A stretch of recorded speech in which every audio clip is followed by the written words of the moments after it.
announced to us all, he claimed that he had a cast-iron guarantee in Brexit, the so-called backstop.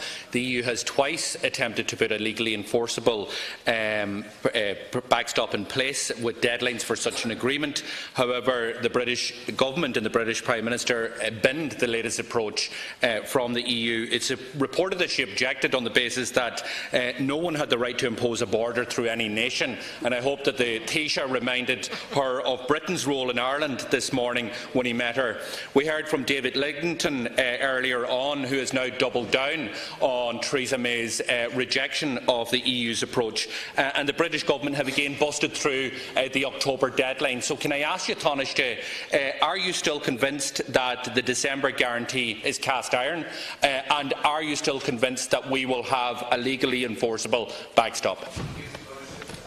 Yes, I am, to both of those questions. But, Deputy, we are at the business end of these negotiations, and this is difficult, and it was always going to be difficult. The complexity of Britain leaving the European Union and the complexity of a withdrawal treaty in terms of legal text that provides absolute certainty and will stand up to legal scrutiny and so on. Getting that finalised was always going to be very difficult. That withdrawal treaty is close to 90% complete.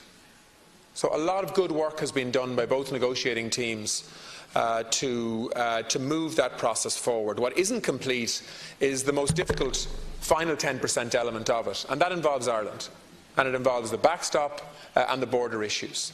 And the Taoiseach and I have been absolutely clear on this.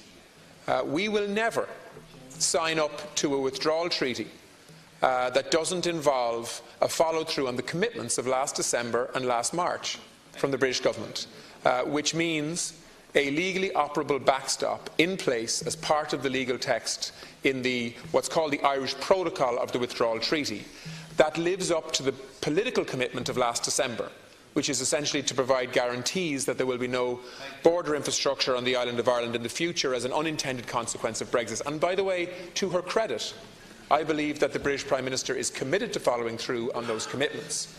And what needs to happen now is the two negotiating teams need to intensify their engagement on the detail of how to do that in a way that Britain can accept and in a way that delivers on the promises that have been made.